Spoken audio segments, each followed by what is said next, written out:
All right, class, this is your first practice assignment of week 4. I'm going to go through 3 of these 5 questions. I'm going to post this video. I'm hoping you guys do the other 2 remaining questions and email me with any questions that you might have. So very similar to the video that you guys just viewed, this practice assignment is a system of equations dealing with one linear function and one quadratic function. Our whole goal is to figure out if these 2 equations are going to intersect, and those intersection points are my solutions, in which those are the only points in which are going to work for both of my equations. So the first one's pretty simple here. It just wants to figure out what the solutions are. So if I'm looking at a graph, the solutions are where these 2 different functions, my linear function and my quadratic function, where they both intersect each other. All right, so I'm going to just make this a little bit more bold. So I have those 2 points. Those are clearly where that linear function is intersecting with my quadratic function. And all I have to do is write the solutions, which are my coordinate points. All right, so this point right here, it goes 1, 2, 3 to the left. So my x value is a -3, and it goes up to 4. So one of those common points is a -3, 4. And then since it does intersect in 2 different locations, I will have 2 separate solutions. This one right here, my x value is a +1, and the height is 0, right? On my y value, I have a 0. There we go. That's it. All right, guys, we're going to go through 2 more examples here. Remember, if you want to use the factoring method, you can. I'll show you one example in which we can factor, and then I'll show you one example using the quadratic formula. So it doesn't matter how you solve for x, just use whatever method you are most comfortable with. Okay, so example number 2, I have both of the equations. So remember, the first step is to always substitute one equation in for the other equation for y, and then put it into standard form. All right, not a ton of space here, so I'm going to hopefully not bleed into a lot of other spaces there, but I'm going to take this x plus 1 and I'm going to substitute it in for the first y. All right, in doing that, I get x plus 1 equals x squared minus 2x plus 3. I just substituted it right in. And then now what I'm going to do is I'm going to get everything on one side. Positive x, so I'm going to subtract it. Positive 1, so I'm going to subtract it. What you do to one side, got to do to the other, and we're always combining our like terms. All right, when I do that, I get a x squared. There's nothing to combine with that. Negative 2x minus 1x is a negative 3x. And then 3 minus 1 is a positive 2, and I'm left with nothing on the other side. All right, so I'm now dealing with this quadratic equation, and I want to solve for x. We're going to do the factoring method. All right, so I'm going to come and I'm going to label A, B, and C. A is 1. B is a -3. C is a positive 2. All right, remember I'm going to use that x method. A times C always goes at the top. 1 times 2 is 2. And then B goes at the bottom, right? B bottom, this is going to be a -3. All right, if you need to, you can make that little T-chart here, putting 2 at the top. You're looking for 2 numbers that multiply to get 2, but those same 2 numbers add to get -3. So be careful here with a positive AC value. Like, we know 2 times 1 is 2, but 2 plus 1 is a positive 3. Don't forget, when you have a positive AC number, these 2 values could also both be negative. -2 times -1 is a positive 2. -2 plus -1 is that -3 that we're looking for. So -2 and a -1, these are my 2 magic numbers there. Those are those important guys. All right, we're going to make that garage looking open rectangle thing. Still looking for a name for it, if anybody has any ideas. So we have a -2 and a -1 goes down here. Right, those are those 2 numbers that I found. And then remember, AX goes up top. A is 1, so 1x and 1x. Now I'm looking at these 2 guys individually. So I'm going to circle them off, and I'm looking to see if I can pull out a GCF. If you can, great, do it.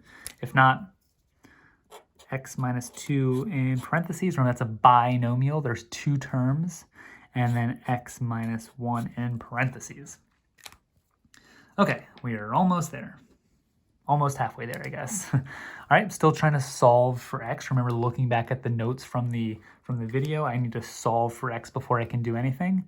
If you factor, once you get down to your two binomials, set them each equal to 0. That's called the zero product property, for those of you guys who remember that. And I'm just solving for x. So I add 2, I'm going to write this over here in this margin, x equals 2, and I'm going to add 1, I get x equals 1. So I'm halfway there. I got the hard half done. Last thing I want to do is I want to substitute these values back into one of my original equations, and I want to solve for y. I'm going to do that step right up here. I'm going to box off a little area. All right, so I'm going to plug it into the second one. It's always, the linear equation is always going to be the easiest. So I get y equals, my first x I got was 2.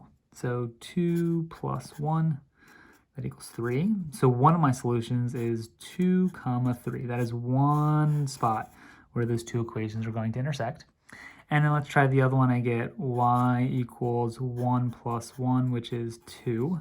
So my other solution is 1, 2. There you go.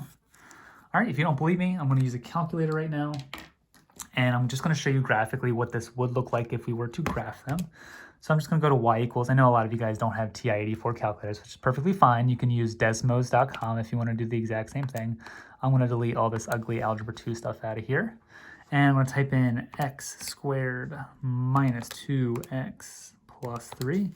And then under my second equation, I'm going to type in x plus 1. And then I'm just going to get a standard window here.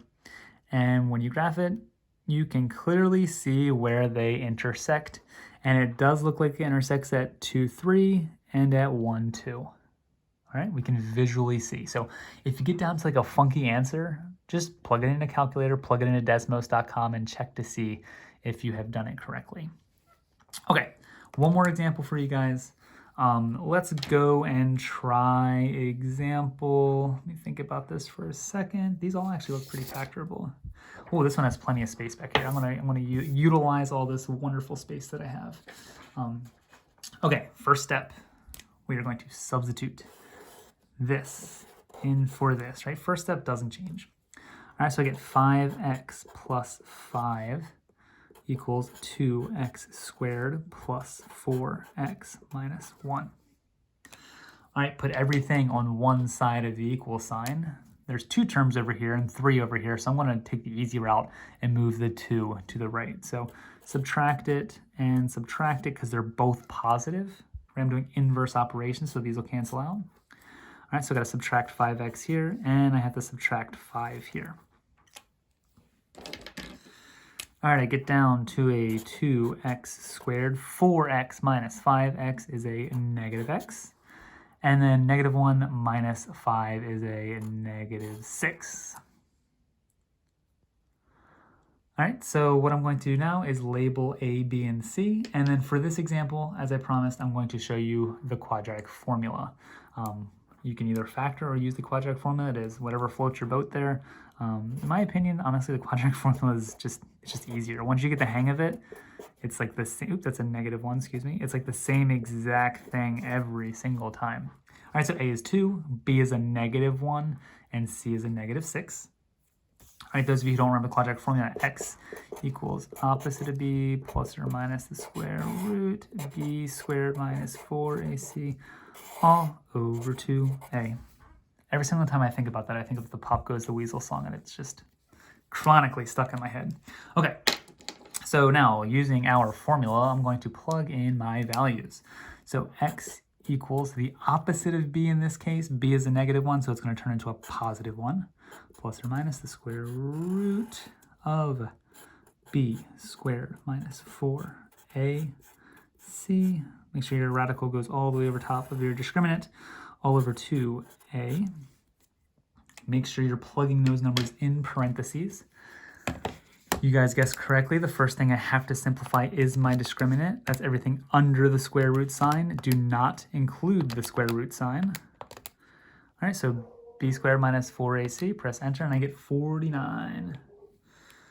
All right, so I get x equals, a 1 plus or minus the square root of 49 all over 4. All right, sorry if you can hear my puppy barking outside. She gets very excited with other dogs. Square root of 49, I'm now simplifying my discriminant, and that's a nice 7. That's a nice answer. Since my discriminant is positive, if you remember, that means I'm going to have 2 solutions.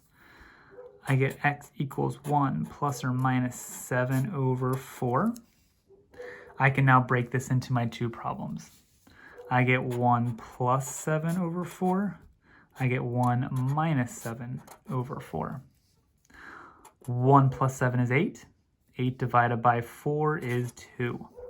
1 minus 7 is a negative 6. Right, so 1 minus 7 is a negative 6. Divide that by 4, and I get a negative 1.5. You can either write that as a decimal or as a fraction. We'll leave it as a decimal. All right, last step, taking both of these answers right here. These are both of what my x's are, and I'm going to plug them in for x into one of my original equations. Plug it into the easiest one we have there. We get y equals 5 times 2 plus 5. That is 10 plus 5, which is 15. Excuse me. So one of my answers is 2, 15. That's one of those intersection points. Other one, might want to use a calculator, but we'll see what we can do. We get y equals 5 times a negative 1/2 plus 5. I'm just going to use a calculator just because I'm recording myself and I wouldn't want to make a silly mistake.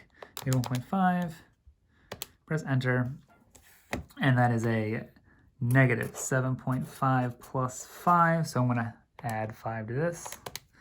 And I get negative 2.5. So my second intersection point, my second solution is a negative 1.5. That's what I got for my x up here, comma, my y value is a negative 2.5. Perfectly fine if it's a decimal. This is actually a pretty friendly decimal. All right, guys, make sure you guys practice doing the examples numbers 3 and 4. Submit that on Google Classroom if you would like feedback. Bye.